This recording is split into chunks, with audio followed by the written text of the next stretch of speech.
Okay, so I have 3 rolls, and this is just decorative craft mesh. And this is the 21 inch and 10 yards. And I just pick it up at the dollar store or anywhere else that I can find it for like $4 or under a roll.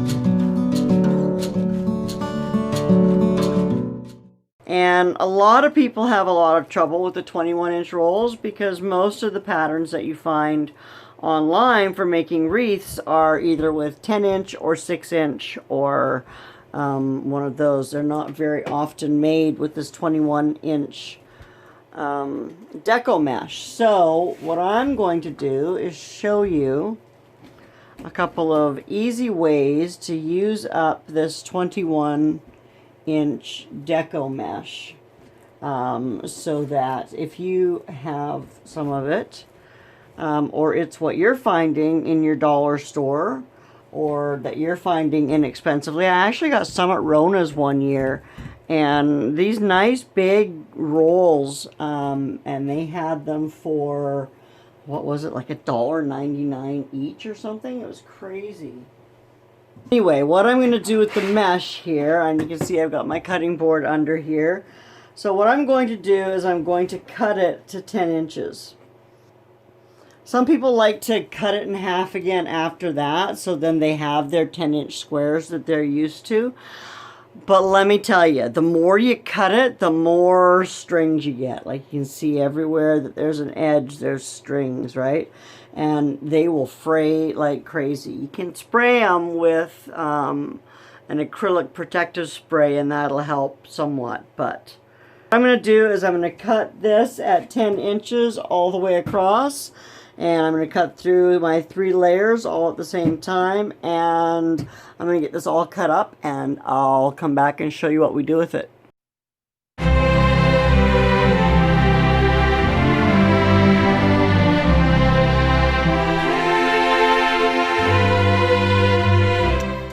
So once you've got yourself a big old pile of mesh like this one here, then you want to start putting it together and putting it onto your wreath form, and it's really quite simple. So I have my chenille stems or pipe cleaners or whatever it is that you would like to call them, and I went ahead and cut them in half. And while it's ideal if you have them that match your mesh, it's not really essential. Because by the time you get all of the mesh onto there, you're not going to see them anyway. So it doesn't really matter what color they are. You will see them from the back side, but I finish off the back side, so it doesn't really matter. I don't know if you saw what I did. I took my 21 inch piece here and I just rolled it into a ball. And then I'm going to fold it in half. And you can see I've got a poof and a roll. Right? A poof, and a roll. And I'm just going to hold that between my 2 fingers like that, and I'm going to grab another piece. I got a little black one here, and again, I'm just going to roll it into a tube. You don't have to, it's not an exact science. I'm actually going to start with this end because it's more frayed. As you can see, I'm no more... Although I've made a bazillion wreaths, I'm certainly no more graceful with this than I am with anything else. I'm still a klutz. Oh, anyway, it helps too. Ow, ow, ow. Don't cut yourself, though. It helps if you keep a pair of scissors handy so that you can cut off the... Oh, no blood, anyway. So that you can cut off your fingertip if you feel like it. No, so you can cut off the strays. This one does not want to cooperate at all. I'm going to get this sucker rolled into a... There, okay, so rolled, and I'm going to poof a poof in a roll, and then I like to put my poofs at opposite ends, okay, and kind of crisscross them like that. And then I take my pipe cleaner, wrap it around, flip it over, just kind of grab it all there, and I can pull it here. And I pull it, do it as tight as I can. Hear that crack? It's my old bones. I do it as tight as I can, and then I take it, and you can see I put the first one on one from the inside. I put it right onto this cross stem, and then the next one I'm going to put up here on this next row. And it's super easy. I mean, really, you take your pipe cleaner, you stick it down on the two sides that you want to put it on, and then you twist it, and you twist it. That's it. I'm going to push it up like that. Now I'm going to grab two more, and we're going to do that one more time, and then, well, actually, you know, I don't think I need to do it again for you. If you need to see it again, I guess you can just rewind, right? So I'm going to go ahead and put the rest of these on here, and then we're going to poke around in my craft room and see if we can't find something to embellish this thing with. So here's the back, and you can see it doesn't look too bad with the white, and I'm a little bit too close, but I've got one more piece to put on here, and the last one is always the hardest because you've got to shove stuff out of the way and stuff. So I'm going to put you onto the tripod, and we'll do that.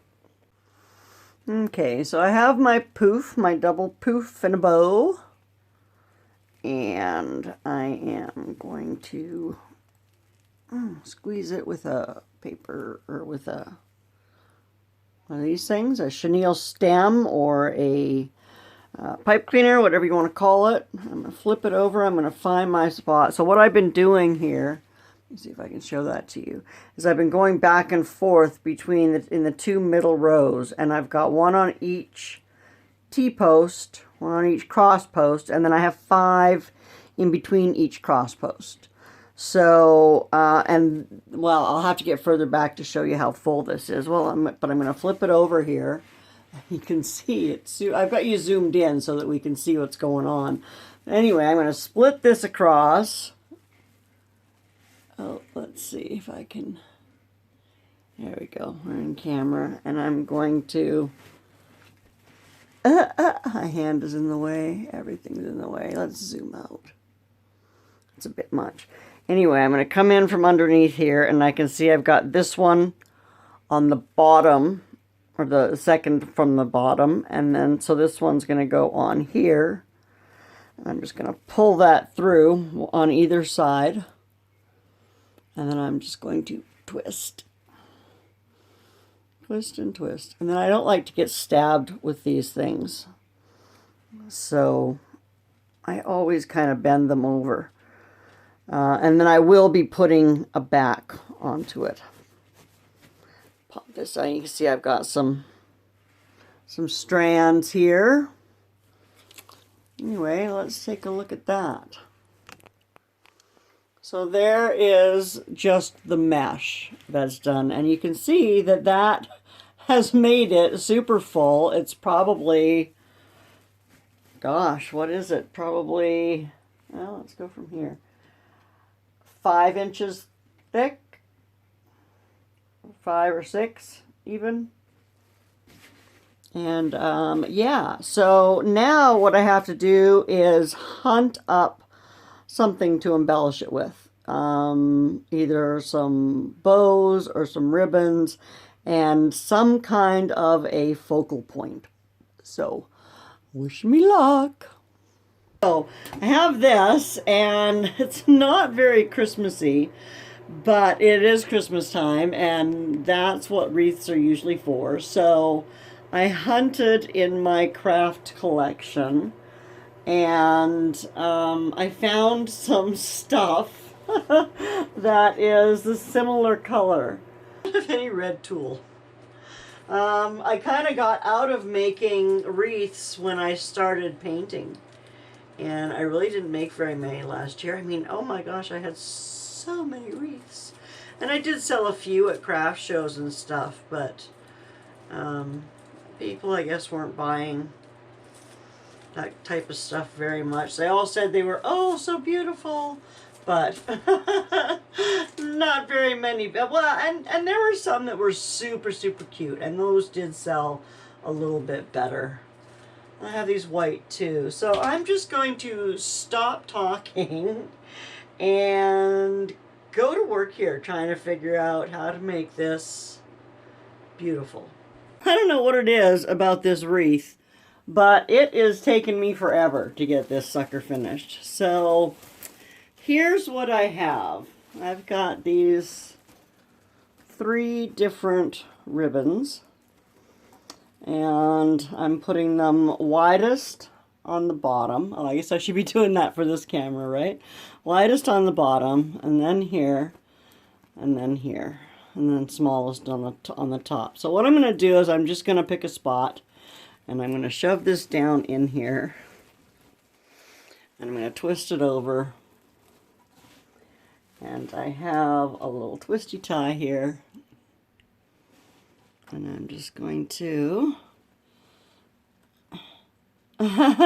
somehow put that down under there and pull it up again and just twist tie this little guy into place. Okay, so that is attached here on the back. And so I'm going to have, this is going to go across it kind of like this. And so I want this ribbon to fill it out over here. So that's why I'm starting up here. And I'm just going to play with it for a little while. I'm not going to attach it yet, but I'm just going to play with some placement here.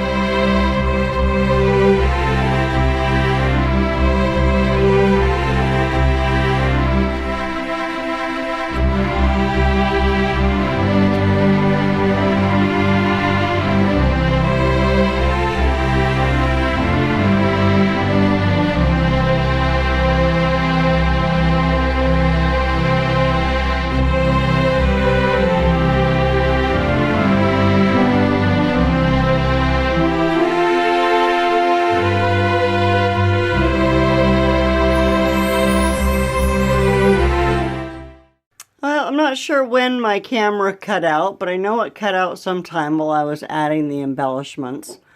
But anyway, this is what I've ended up with. I'm going to leave it hanging there for a day or two, and I don't know, I may add a little bit more. I've got a few more silver things that I could add to it, maybe right in here or something. Or I may just leave it the way it is.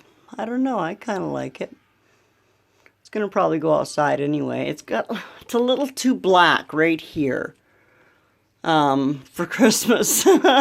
So I'm gonna need to do something about some of these blacker spots that are sticking out, because I'm not loving those. But other than that, I'm kind of liking it. And that is it. That's how easy it is to make yourself a wreath. I actually have them for all seasons. And I have a couple of pretty unique ones. I have sold a few. I did a few craft shows and sold a few, but they're not a really big seller. So I mostly made them because I wanted them for myself. And then, of course, you know me, I got hooked on it for a while and just made them and made them and made them. And yeah, it was me. Yeah.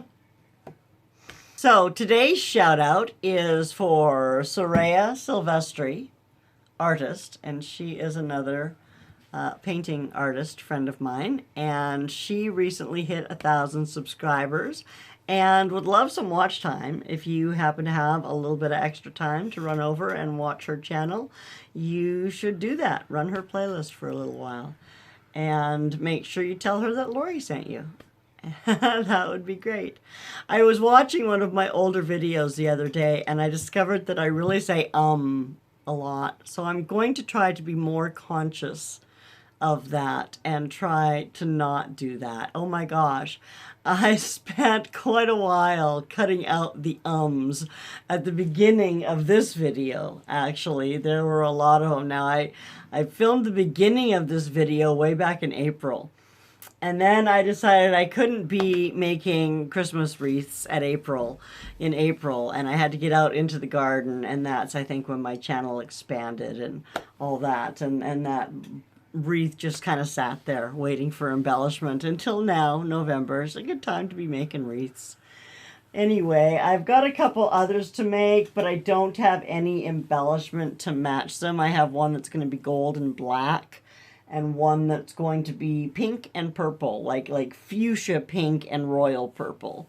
And I just don't have anything. Those are just the colors of mesh that I have, and I think I have one or two more wreath frames floating around here somewhere, so I'll do something with them.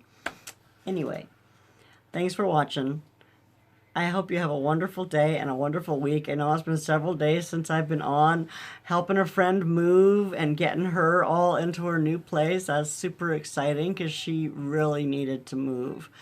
Yeah, it was not a good situation where she was living, and I'm just so happy that she was able to get moved and she's settled into her new place. And she's also like one of my biggest supporters. She has been supporting my channel since the very beginning. I'm not going to mention her name, but she has been supporting my channel since the very, very beginning, and yeah, has even been on my channel. She did a guest appearance, and so I haven't done many guest appearances, so if you go back and look, you could probably find her. So anyway, thanks so much for watching.